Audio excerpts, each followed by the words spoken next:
Amigas, amigos, eu estou aqui com o antropólogo Marcos Souza. Por favor, apresente-se. E já uma pergunta. Afinal, o que é o direito autoral, para a gente começar? Ok. Bom, eu fui o responsável, Bob, pela política de direito autoral do Estado brasileiro entre 2004 e 2016, né? Dentro do Ministério da Cultura, né? Existia um setor lá que cuidava do extinto Ministério da Cultura, né? Que cuidava do direito autoral. Ele foi uma coordenação, depois uma coordenação geral, depois uma diretoria. Hoje em dia, no Ministério do Turismo, é uma secretaria, mas que é menor do que a diretoria, então, que eu dirigi. E direito autoral é uma coisa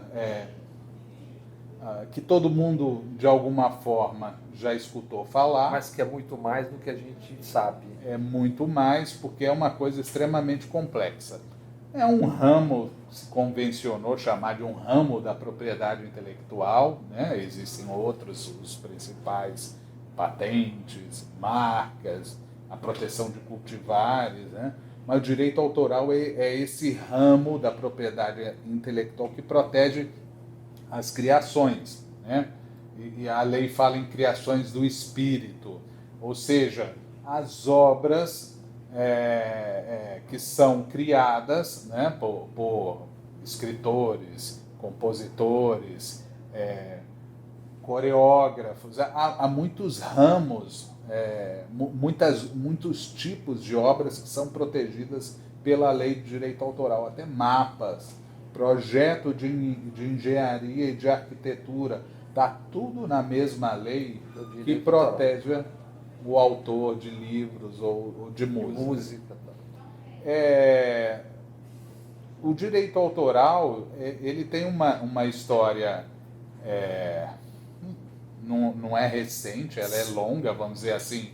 Ele é um filho do iluminismo, né? Ou seja, tem 3, 4 séculos. Isso, uns 3 séculos. 3 e um bocado, né? Ele teve uma origem identificada, convencionada na Inglaterra, o Estatuto da Rainha Ana, mas há quem localize elementos ou princípios do direito autoral até na Roma Antiga. A palavra plágio, por exemplo, tem uma origem nesse período romano e com esse significado de copiar algo de alguém. Exatamente, né? Então, um ramo do direito relativamente antigo, é mais antigo que os seus outros ramos, por exemplo, da propriedade intelectual, por exemplo, patentes e marcas, né, que é do século XIX. Ele é regulado internacionalmente há um bom tempo. A Convenção de Berna, que é a convenção principal que regula essa matéria no mundo, que é administrada pela OMP. O que é a OMP? Eu vou explicar o que é a OMP, né? Mas ela é do século XIX. O Brasil é membro da Convenção de Berna desde a década de 20 do século XX. E ele tem uma história, vamos dizer, de desenvolvimento ao longo do século XX, que, na minha opinião, é uma história de uma distorção, que ele vinha protegendo as criações e evoluindo com a evolução tecnológica, ou seja, quando inventaram o fonógrafo, se adaptou à proteção. Para sempre, até então, proteger o autor. Exatamente. A criação, né? A lei protege a criação, a obra. O objeto da proteção é a obra, o sujeito é o autor, né? Aí, por exemplo, quando inventou-se o fonógrafo, quando se inventou o cinema, a Convenção de Berna e as leis nacionais passaram a proteger, sempre protegendo a obra. exatamente, as criações nessas novas tecnologias, e isso veio bem até a década de 60, vamos dizer assim. Aí começa a confusão. E eu imagino onde é que nós vamos chegar com os grandes players do mundo hoje, Google, Amazon, Facebook, etc. Exatamente. Na década de 60 do século XX, com o argumento justo de se proteger uma outra categoria de criadores também, mas não de obras, senão de interpretações e execuções, ou seja, se uma música ela pode ser cantada por mim, por você, pelo Caetano, pelo Gil, pela Ivete, enfim. Eu e você, provavelmente, as nossas interpretações não mereceriam uma proteção. Nenhuma, pelo contrário, leva.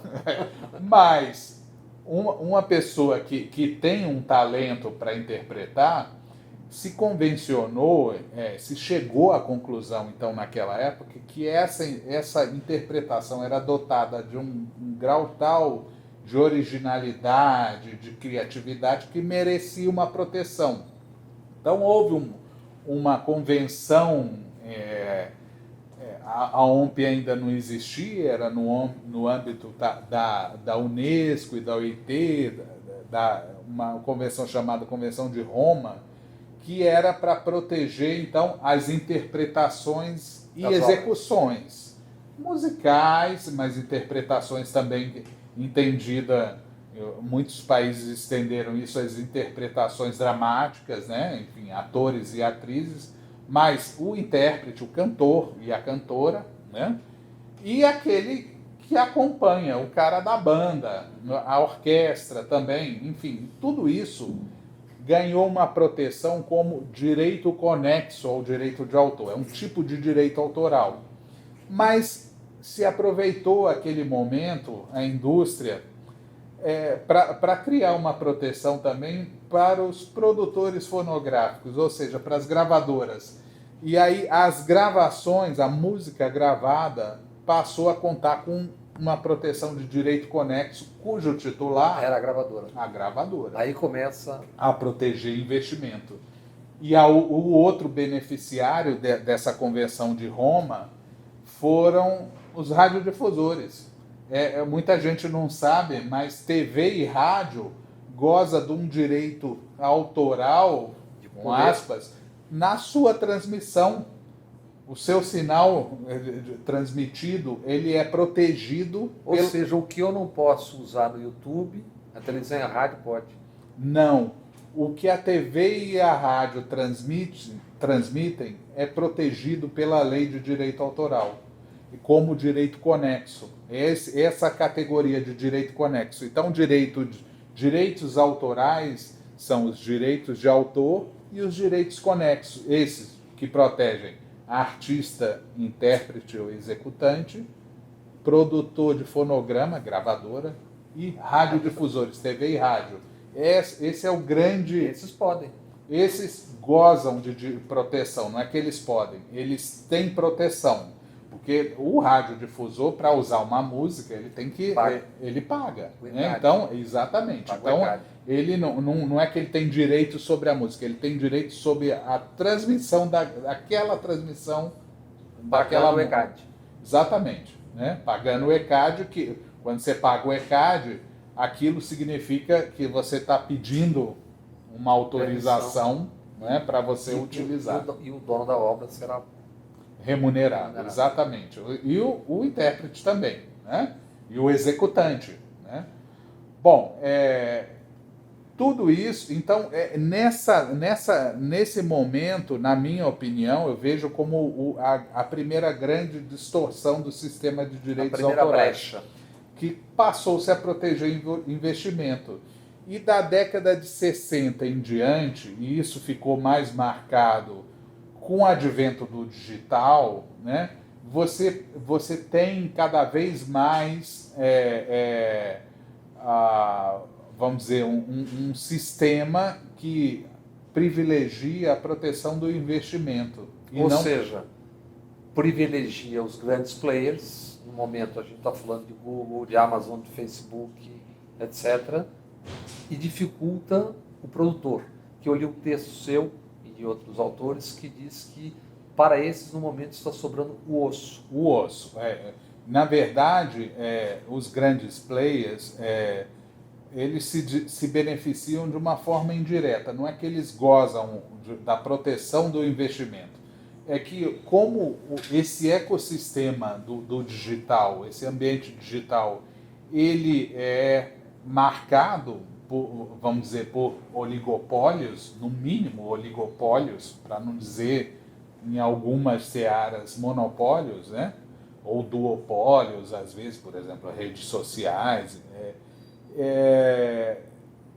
Você tem condições, então, quando você é um grande player, de impor as suas condições por contrato. Tipo, né? Eu não sei quanto me pagam no YouTube, não sei como é forma, não sei porque me desmonetizam de quando em quando, embora expliquem que é um algoritmo, e aceito a dança.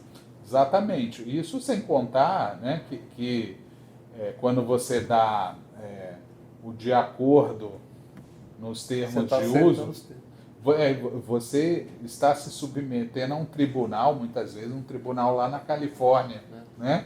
O distrito não sei o quê. Né? Que é um tribunal estranho, porque eu vejo tanta barbaridade no YouTube e eventualmente você não pode usar, quando tem uma Golden Shower, você não pode usar a expressão pornografia, por exemplo, no título. Ou né, falando de uma outra rede social, de uma rede social muito grande, dominante aqui no Brasil, o Facebook, quando o Juca Ferreira era ministro da Cultura, houve um episódio em que ele divulgou na página do Ministério uma exposição numa instituição vinculada ao Ministério de fotografias do início do século XX, ou seja, as fotos que também são protegidas por direito autoral já tinham caído em domínio público, porque uma característica do direito autoral é que ele não dura para sempre, há um prazo de proteção.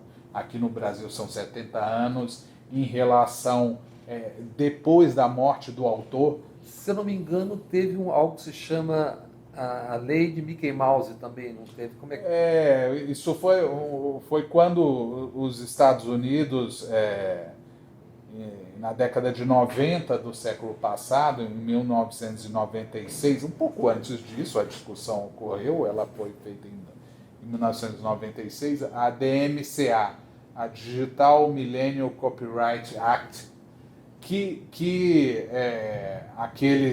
os especialistas e aqueles que acompanharam a discussão, né, dizem que foi uma lei que foi criada para evitar que o Mickey Mouse caísse em domínio público, porque ele ia cair em domínio público, então se estendeu nos Estados Unidos o prazo de proteção, né, para 90 anos.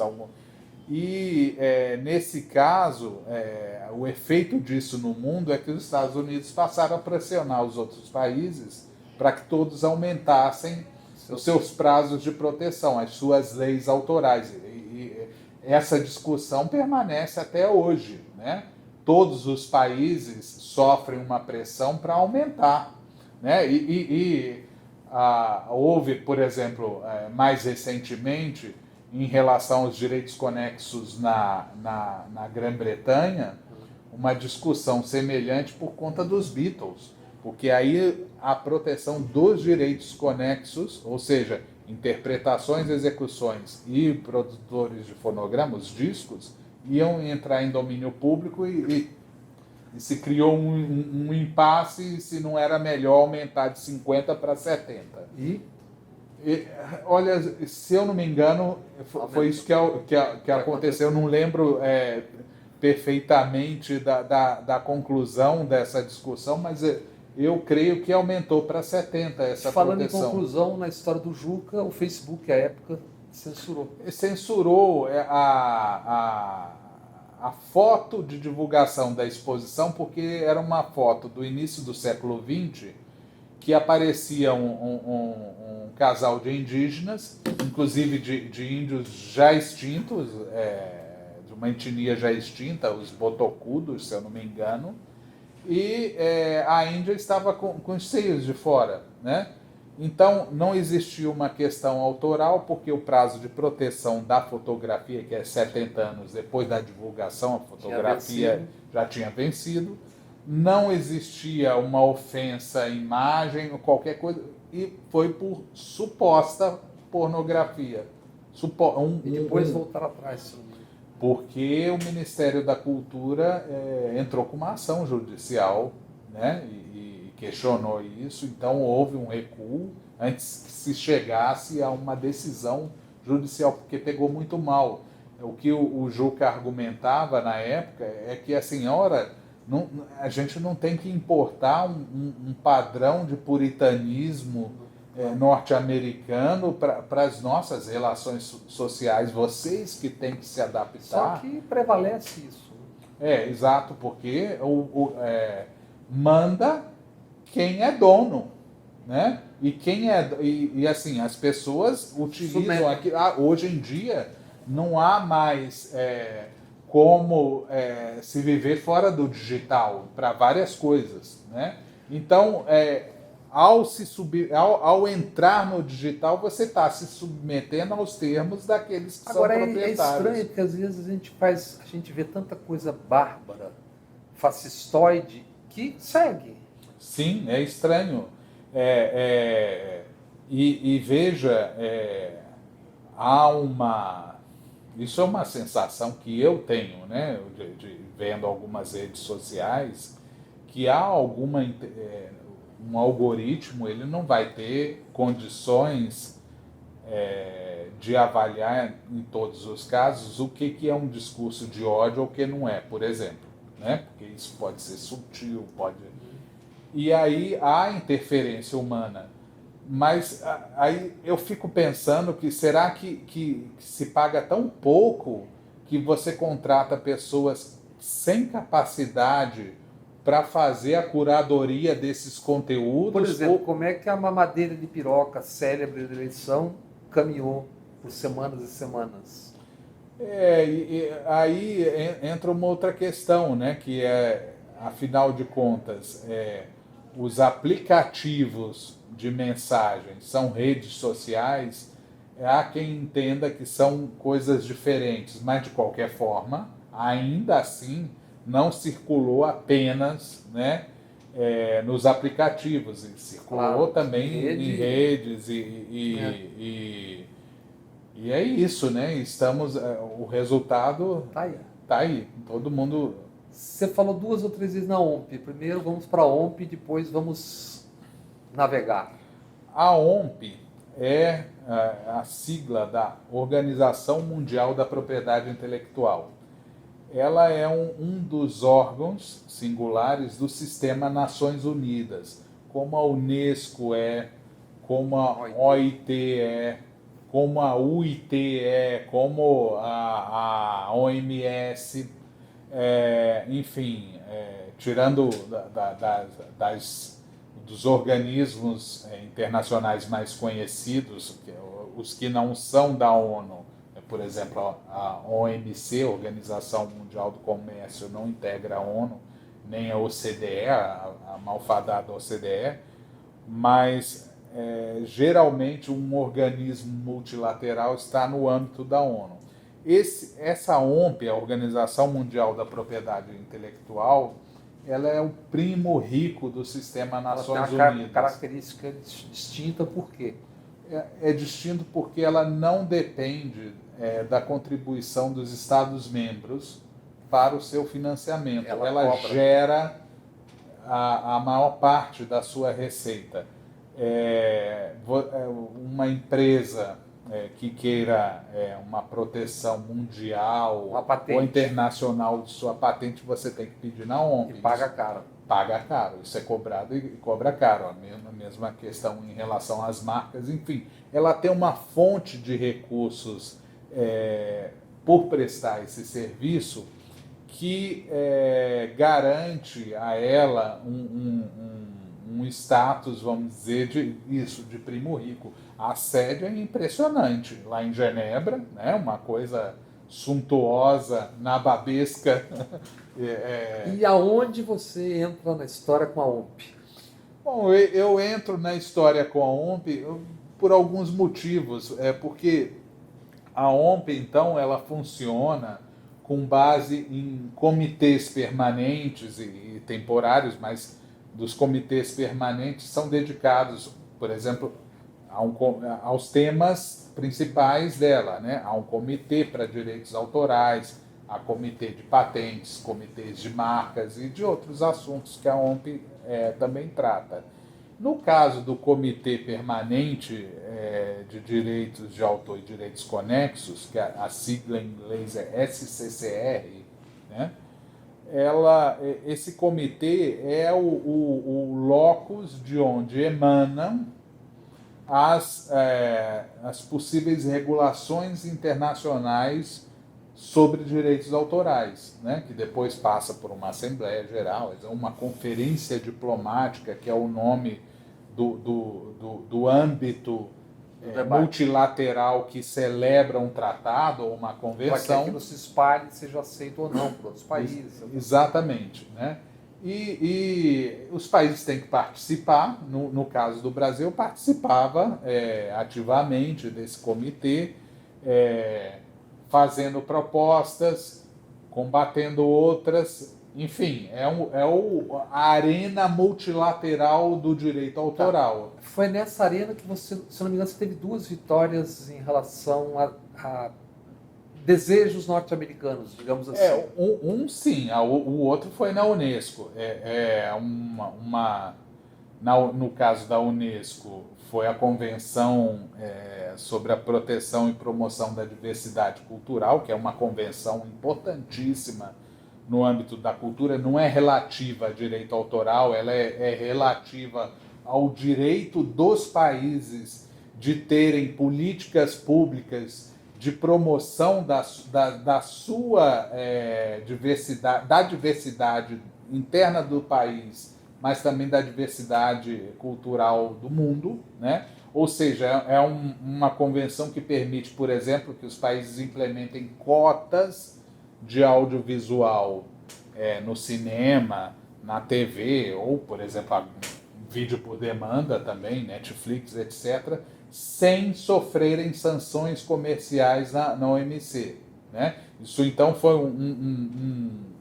uma convenção que eu participei como o perito, né, do Ministério da Cultura na discussão. E o Brasil ganhou essa posição. A convenção foi da época do Gil, ela é de 2005, então o Brasil foi um dos protagonistas. E, claro, quem perdia com isso, quem via uma perda, eram os Estados Unidos, e eles foram derrotados. Depois disso, o domínio. Depois disso, eles saíram da Unesco, pouco tempo depois. Eles não engoliram essa derrota, né? Eles só Estados Unidos, Israel e mais 2 países da América Central que recém tinham passado por um furacão, e que se falava na época que a ajuda americana estava condicionada ao apoio, né, ali. Então foi uma coisa como 148-4. Muitas vezes o 7-1 multiplicado por vários. Agora, uma segunda vitória, aí sim no âmbito da OMP, foi relativa ao Tratado de Marrakech, que é um tratado que foi celebrado em benefício de pessoas cegas, pessoas que tenham outra deficiência visual, ou pessoas que tenham dificuldade de aceder ao texto impresso. Tá, por exemplo, explique por que isso. Pessoas que não têm braços, ou pessoas com baixa visão, Mas o que era a disputa? A disputa é o seguinte, né? E inclusive os disléxicos também.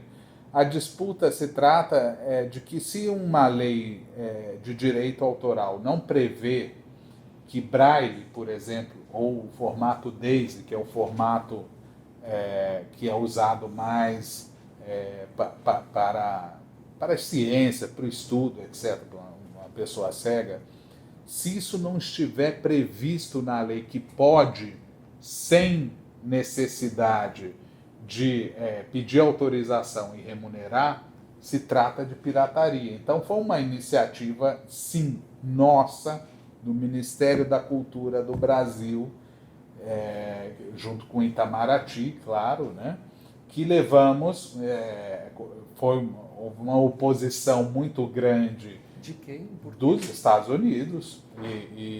Porque é proprietário de direito e queria manter isso.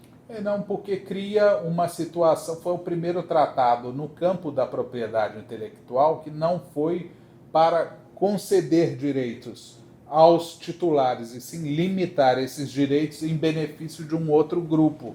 E um grupo, na verdade, é um tratado de direito autoral, mas também de direitos humanos, né?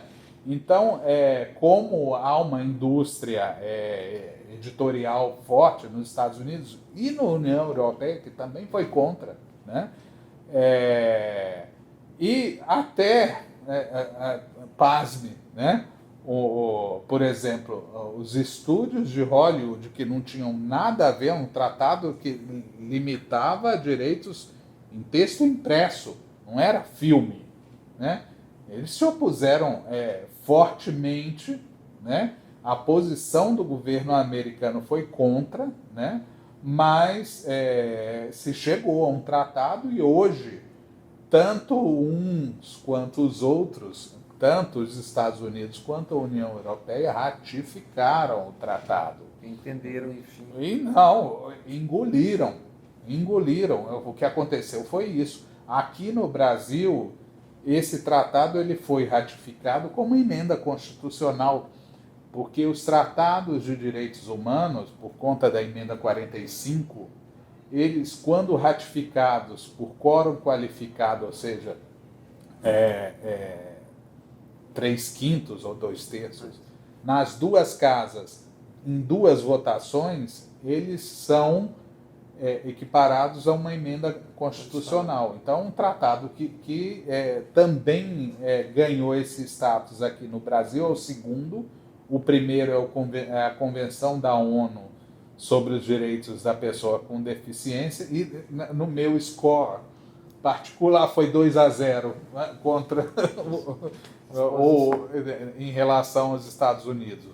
Mas, claro, isso é uma brincadeira, claro, né? Claro, eu que estou mas, provocando a brincadeira. além disso, né, a OMP também, nesse Comitê de Direitos de Autor, nós também apresentamos, e infelizmente isso não houve tempo para que isso avançasse, porque isso demanda um esforço diplomático e argumentativo, né, em plenário,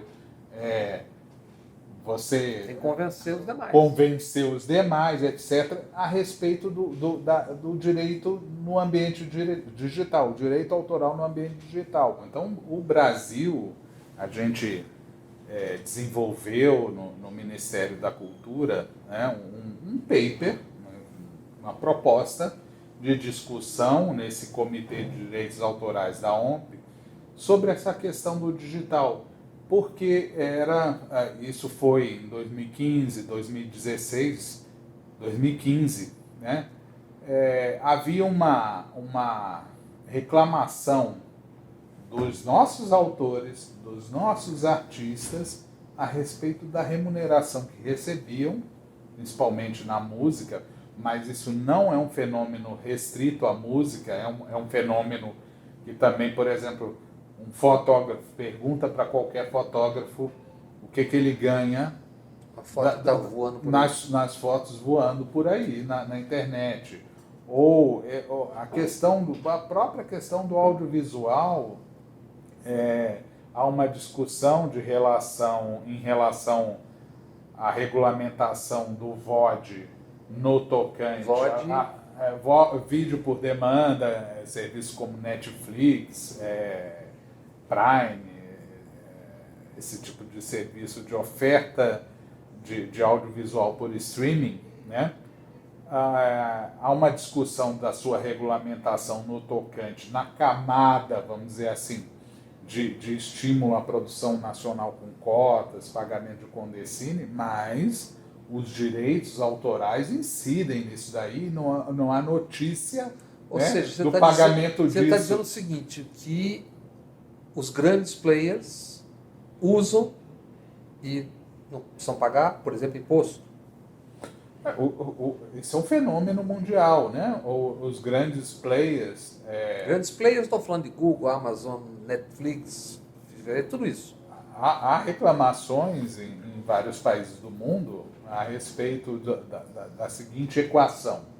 Ora, são empresas que geram poucos empregos no país, nos países, que não são seus países sedes, pagam poucos impostos. Que imposto pagam, por exemplo, no Netflix? Por exemplo, não paga ICMS, paga ISS. Né? Paga imposto sobre imposto de renda como uma empresa normal, etc. Mas há uma série de benefícios por ser uma empresa localizada em outro não, há uma série de benefícios porque há como dizer, um lobby bem feito, né? Em vários países para que paguem poucos impostos. Isso é uma realidade. Claro. E onde eles têm que pagar mais, geralmente eles mudam a sede para o vizinho mais próximo que tem um imposto como mais baixo. Como a história do cinema na Hungria, né? É como a história do cinema na Hungria, por exemplo, que tinha como os Estados Unidos, aí voltando para o direito autoral, não são membros de todas as convenções e tratados, mas os seus produtores querem gozar desses direitos que os outros países concedem por força desses tratados e convenções. Então, houve sim esse movimento de lançar mundialmente filmes americanos a partir da Hungria, com a nacionalidade húngara incorporada. Mas, no caso dos impostos para os gigantes de internet, via de regra, vai procurar os locais onde paga-se menos impostos. Agora, voltando para o direito autoral, o que ocorre é que, como eu dizia antes, é difícil viver no campo da cultura fora do digital. Hoje, o digital representa a maior parte da utilização da música, vai ser a janela, está se tornando a janela de cinema predominante, de tela, não de cinema, de tela predominante, vai ser no futuro a predominante e por aí vai, né? E quem ganha é a grande empresa, mas isso não chega embaixo. Ponto. É exatamente isso, porque além de haver muitos intermediários entre o criador e o artista, né? E a criatura. E a plataforma, né? Que vão mordendo aqui, mordendo ali, né? Você possui um ambiente que em larga medida, é opaco em termos de transparência. É o caso, por exemplo, você... No YouTube, eu não sei o que me paga, como paga, de jeito que paga, por que desmonetiza. Opa. Eu assinei lá, porque você o assina ou não assina. Aí você pensa no seguinte, os serviços de streaming de música, né? Um serviço que é pago, porque você tem dois modelos principais, aquele que é bancado com pagamento de assinaturas, os premium, e os que são bancados por publicidade, os freemium, né? Os que são por assinatura, como por exemplo o Spotify, na modalidade paga, você tem que o serviço, a plataforma, fica com algo como 29%, 30% de tudo que entra para a sua sustentabilidade. E há uma discussão se isso efetivamente garante a sustentabilidade desses serviços, porque, enfim, eles operaram um bom tempo no vermelho, com base no investimento inicial, né, dos seus proprietários. Daquilo, então, que resta, os 70%, 71% dos ingressos das assinaturas, né, cerca de uns 58, 9, ficar com as gravadoras, né? A parte autoral é 12%. O osso. Desses 12%, ainda tem a parte que é da editora musical. Então, só que enfim... Só sobe um tutaninho. É por isso que é difícil ganhar dinheiro. Não é que não há casos de gente que consegue ganhar bastante. Mas quando você compara os números de views, de não sei... uma escala. E ainda assim soa desproporcional. Sabe? Porque, na verdade, ninguém sabe quanto é que gira nessa brincadeira. Exatamente. Não tem transparência. Porque, ainda que no caso das assinaturas, isso é controlável. O problema é que, assim, aquilo que regula o que vai ser pago é feito com base em acordos globais, porque a gente está falando das gravadoras majors, claro, nós temos gravadoras independentes, tem a gravadora do artista, etc., mas o grosso do repertório mundial estão nas majors, que fazem acordos fora do Brasil, lá nos Estados Unidos, com as plataformas, que são acordos que valem para o mundo todo. Então, por exemplo, no caso da música, não é desprezando os lançamentos, né, que são importantes também, etc., mas o fenômeno da cauda longa é visível. Música de catálogo é importante no serviço de streaming, né? E música de catálogo, a gente está falando de música, inclusive, de antes da internet, de antes do digital, com contratos que não cobriam essa utilização. E esses contratos não foram revistos. Então, há um uso que provoca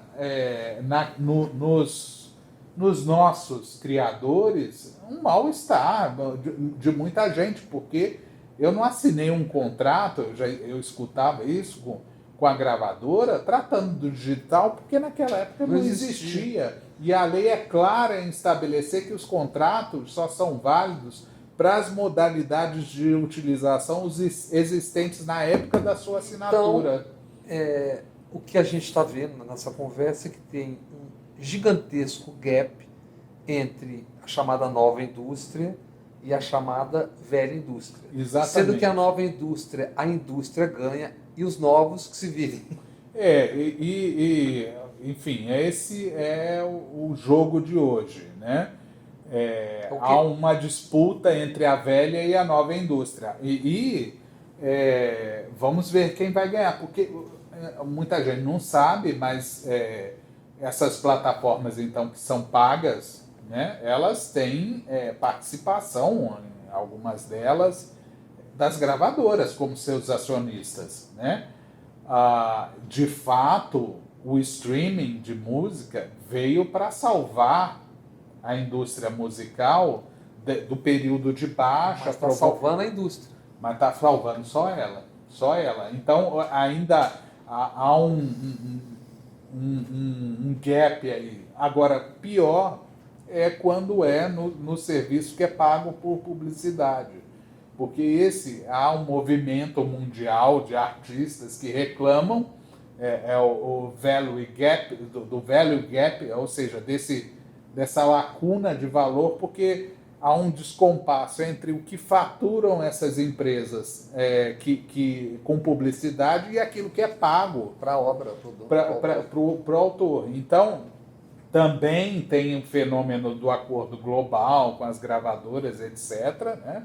Mas há um agravante, porque a publicidade no digital, mesmo para o nosso público, por exemplo, aqui do Brasil, direcionada para o público brasileiro, nem toda ela é faturada aqui no Brasil. E se ela é faturada fora das nossas empresas, enfim, quem é que vai saber o que é devido aqui a cada autor? E aí a gente não está falando mais só do direito autoral, música e tal, a gente está falando de tudo. Tá porque da internet. Exatamente. Do YouTube, da produção de conteúdo, do fotógrafo, de todo mundo. YouTube, lembrando que o YouTube, você tem o conteúdo gerado por usuários, como se fala, que é uma coisa que, em termos de direito autoral, você tem que dar um tratamento para isso. Será que isso não está discutido ainda, nem definido? Será que aquilo que o cara faz em casa e filma merece uma proteção ou não? É obra ou não é? É criação ou não é? Enfim, é aquela coisa amadora. Coisas de terceiros. Aí quando usa de terceiros, já incide o direito autoral do terceiro. E quando é um uso claramente comercial de obras de terceiros, né? Então, no caso do YouTube e de serviços de streaming, né, é incipiente, para dizer o mínimo, né, a questão da discussão proteção do autor. Sim, porque por exemplo, se é uma comunicação ao público, como o ECAD cobra de música, e a música está no filme, como é que é a questão da música nos serviços de streaming de vídeo? É uma questão que não é fácil para o ECAD cobrar isso. Agora, não é só... Isso é a música. E o diretor, e o roteirista, e os atores e atrizes, que deveriam ter direito também de receber alguma coisa por aquilo que está ali. Então, isso é uma discussão que a gente lançou na OMP, né? E nós lançamos, não como o Brasil, mas como o GRULAC. Você conhece o GRULAC? Não. É o grupo regional, né, dos latino-americanos e Caribe. A gente começou a discussão com 34 votos, não é pouca coisa. Mas já desmanchou. E apresentamos, foi bem recebido, claro, teve reação, né, basicamente de países que ou têm são sede de plataformas digitais ou é a grande indústria, mas infelizmente parou tudo. Aí se parou tudo, aí não houve mais de esforço. 2016 para cá. No governo Temer em diante, o Brasil não se movimentou, aí virou um estudo que até hoje não foi feito, e a gente estava propondo um tratado. Ou seja, está chegando o 5G, que vai ampliar tudo isso de uma forma exponencial, e nós estamos no vácuo. Nossos artistas, nossos autores, como é que vai ser, né? Então, o jornalismo. O jornalismo, enfim, a gente corre o risco de voltar a uma precariedade, né, em que inviabiliza a profissionalização das artes. Porque o jornalismo, por exemplo, custa dinheiro. Exato. Para você cobrir a Lava Jato em Curitiba, você tem que ter o hotel, o profissional, o repórter, isso nos torna prisioneiro daquele joguinho, né? Isso. Toma aqui, cães de Lázaro recebam essa migalha hoje, se você não tem como pagar a gente lá. E não se trata de um ambiente, vamos dizer assim, onde não circula dinheiro, onde não circulam recursos. Circula muito, mas está ali. Mas, tá lá em cima. enfim, o justo, porque, veja, do ponto de vista do interesse nacional, né, nós não temos um YouTube, um Google, um Facebook, não é brasileiro. Nós não temos uma plataforma.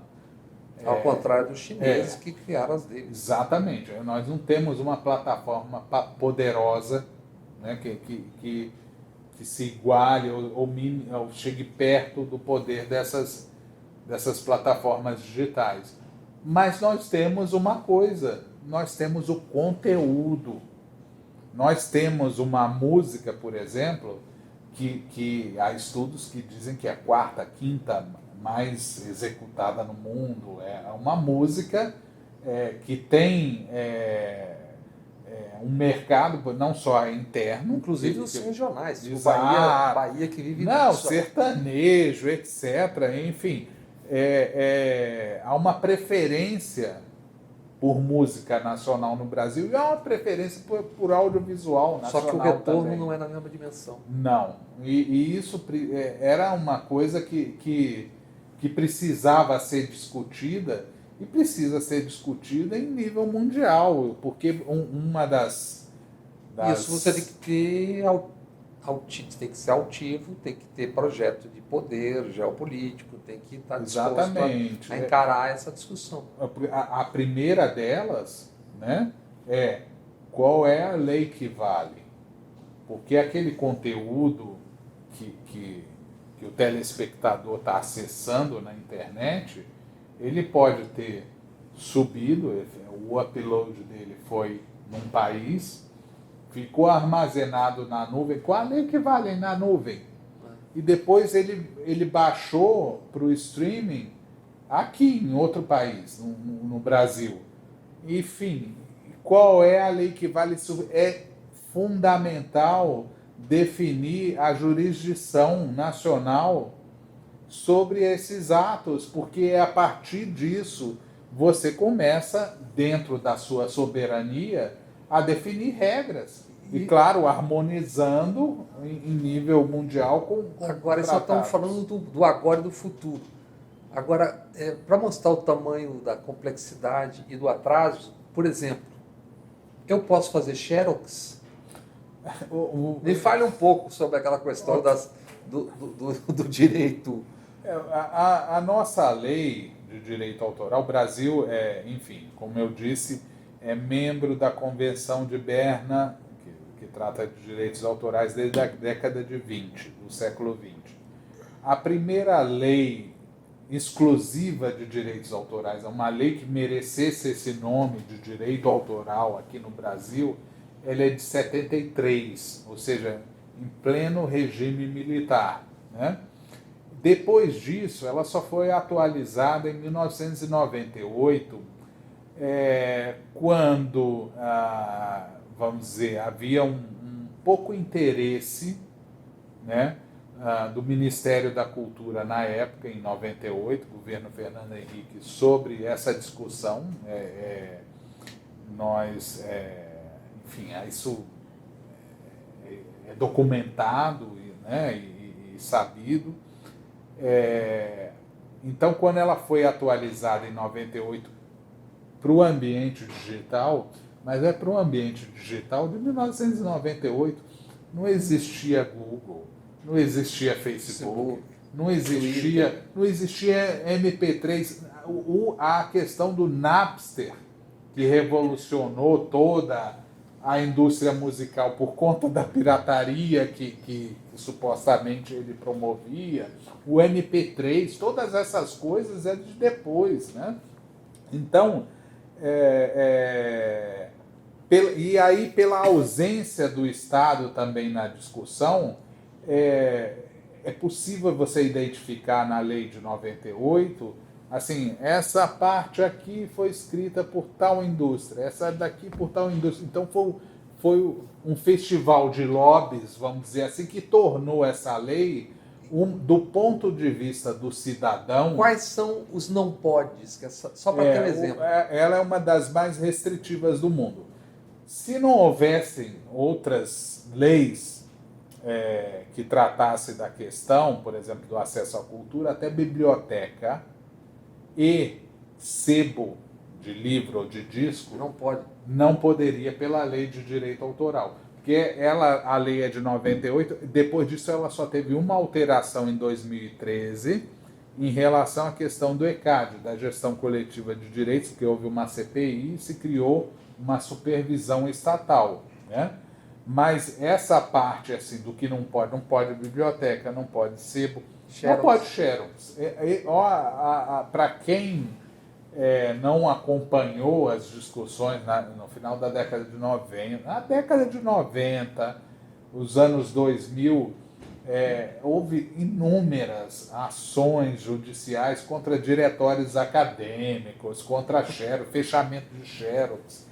Uma discussão interminável. Isso são os liberais que defendem o capitalismo. Muitas vezes, assim, proibindo xerox de livro esgotado, que não se encontra para comprar, que não se encontrava, né? Isso causava espécie a gente, porque a gente defendia uma revisão da lei para permitir essas coisas, e às vezes nós discutíamos com as editoras o que vocês têm que fazer, como no resto do mundo, ter uma gestão coletiva, uma espécie de ECAD, para cobrar das xerox não um preço que a inviabilize, mas de cada centésimos. É assim que vocês têm que ser capitalistas. Isso foi muito difícil, nunca avançou a oposição a esse tipo de coisa. Estamos no limbo ainda.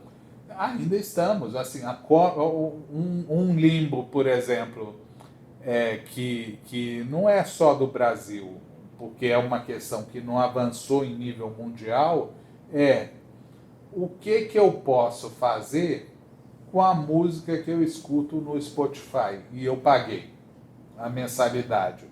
Eu escuto e eu boto baixar, ou seja, eu tenho a possibilidade de ouvir offline. Ela está baixada no meu celular. Eu posso fazer uma cópia disso para um outro aparelho? Não sabemos.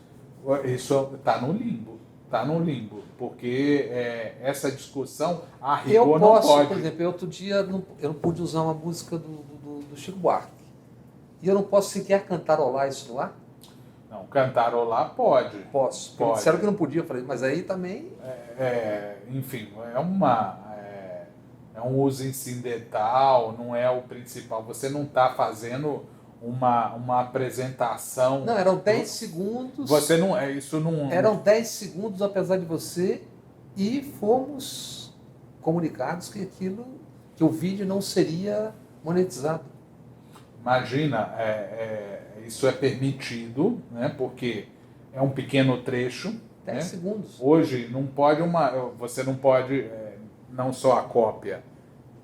Que a cópia não é só de pequeno trecho, sem definir o que é pequeno trecho aqui no Brasil, mas o uso de obras pré-existentes ou a questão do uso jornalístico, né? Isso eu não vejo então, ainda mais uma meu coisa caro de YouTube, 10, vocês me 10 desmonetizaram, segundos. 10 ou 12 segundos, desmonetizaram aquele vídeo todo de 14 ou 15 minutos, totalmente, porque não podia, tivemos que retirar a música. Está errado. Eu acredito que assim, não conheço o caso específico, mas acredito que isso daí está errado, sim.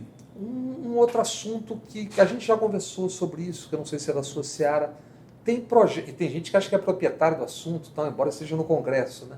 Tem projetos e um decreto-lei que cerceiam de várias formas a liberdade na internet. Está acontecendo, está andando, isso tem importância, não tem ou é incipiente? Bom, aí... Projeto de lei é uma outra conversa, não sei se você acompanha. Sobre a cercear a liberdade. Tem eu não sei exatamente do que você está se referindo, mas tem uma coisa que é preciso dizer, né? A internet, ela não é um território livre. Uhum. Não é. Porque, por um lado, você tem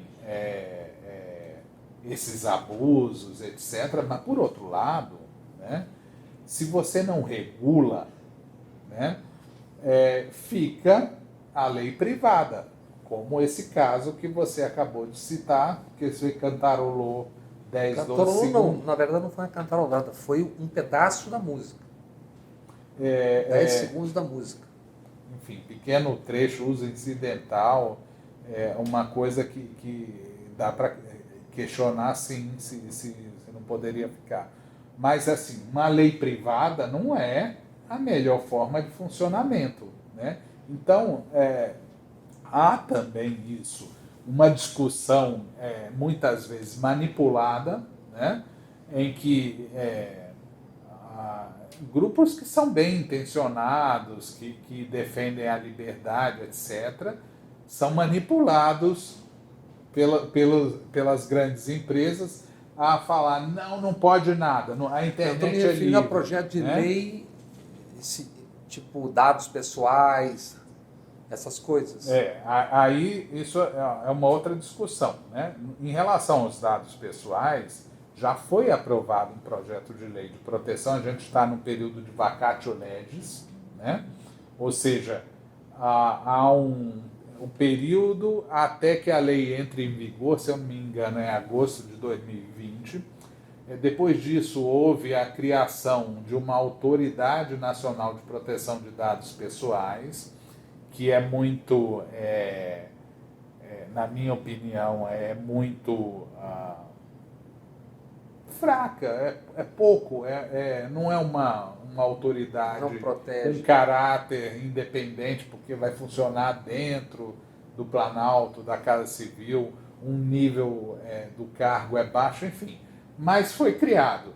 Agora, o que houve foi, isso sim, aí nesse período onde essa autoridade ainda não começou a funcionar e a lei não entrou em vigor, o lançamento de 2 decretos, a edição de 2 decretos do Poder Executivo, em que eles praticamente, um deles, com certeza, ele praticamente é o inverso da Lei de Proteção de Dados. Ele permite o compartilhamento quase restrito entre os órgãos públicos ao arrepio daquilo que dispõe a Lei de Proteção de Dados. Do terrorismo, tem outros, é isso? Tem alguma coisa a respeito, exatamente, por aí, né? E com qualquer argumento de melhor prestação das políticas públicas, etc., mas é ao contrário do que a lei determinou, né? Então, ele está sendo questionado no âmbito do Congresso Nacional. Há parlamentares que apresentaram projetos de decreto legislativo sustando esses decretos. Acho que, se eu não me engano, os números dos decretos são 10.046 e 10.047 de 2019. Né? Eles estão sendo questionados e eles são, aí sim, um mau exemplo de regulação da internet. Não é nem da internet, é dos dados pessoais, que não necessariamente são dados digitais. E esse compartilhamento, quase bisbilhotamento dos dados, inclusive dados sensíveis, como saúde, como orientação sexual, como religião, como até orientação ideológica, enfim, aquilo que puder ser pescado, estão avançando. Vai ser pescado. Então, isso é uma preocupação como uma regulação que não é boa. Agora, há regulações que são boas. Por exemplo, a discussão também que existe no Congresso a respeito do vídeo por demanda, de criação de cotas de cotas de conteúdo nacional, de obrigações de investimento das plataformas em conteúdo nacional, de cobrança de Condecine, que alimenta o Fundo Setorial do Audiovisual, que é hoje o grande financiador do cinema nacional, que é um case de sucesso, sim. Isso a política tudo está aqui no Congresso também. Exatamente. Né? Então, é um bom exemplo de regulação no ambiente digital, que merece ser regulado. Não é por conta de ser internet que não possa ter uma regulação. Ainda mais quando está favorecendo só quem tem o poder já estabelecido. Exatamente. Falamos de tudo Está faltando alguma coisa que você acha importante ainda dentro dessa nossa ampla conversa para gente que conhece tão pouco isso quanto eu, por exemplo? Eu acho que, assim, o que tem que ser analisado é que não tem a gente ainda não... Pacote pronto. E não chegou ao final dessa revolução digital. Estamos nos primórdios, na verdade. Exato. Então a coisa anda muito rápido, né? Teria que ter um acompanhamento o tempo todo, na verdade. Isso, mas isso não impede que você tenha uma regulação que leve em conta aquilo que se chama da neutralidade tecnológica, ou seja, você tem que ter princípios, né? Em que aquilo se aplique ao papel, ao digital e ao holograma no futuro. Sei lá, se a gente avança, por exemplo... Tá, mas me traduz essa neutralidade tecnológica. Por exemplo, vamos pensar na questão do vídeo por demanda mesmo.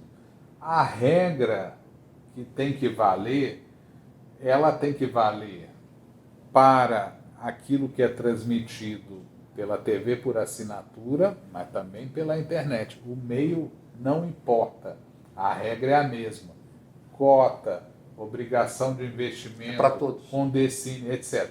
Se vier um desenvolvimento tecnológico que, por exemplo, transmita por holograma, sei lá... Ou daqui a pouco o olho humano com o computador.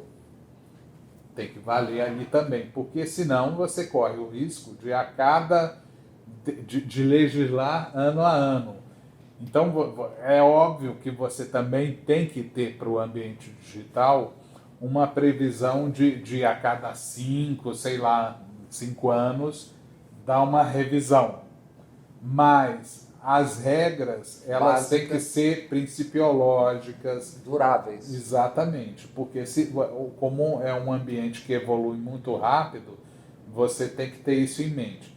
E no campo da cultura, então, que é aquele que eu acompanho mais, essa questão do direito autoral, a gente vê claramente isso, que você tem uma velha indústria, os estúdios, as gravadoras, as editoras, etc., e uma nova indústria, que são os players, as plataformas, que disputa. Hoje há uma disputa e, num certo sentido, há uma acomodação. Mas isso não está tranquilo, porque é da mesma forma que... Como deve ter sido na Revolução Industrial. Exatamente. Quem chegou podia tudo, quem estava embaixo tinha que brigar para poder ter algo.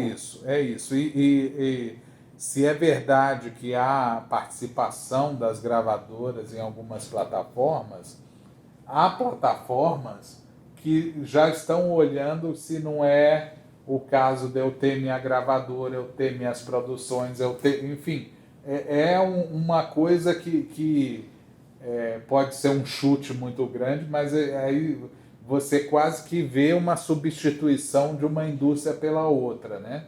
O que não é, isso sem qualquer juízo de valor, não sei se é bom ou ruim, vai depender da forma como se regular isso daí, né?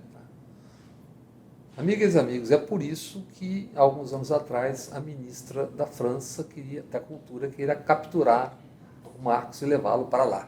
Muito obrigado, valeu, um abração. Eu que agradeço pela oportunidade, Mauro. Um abraço.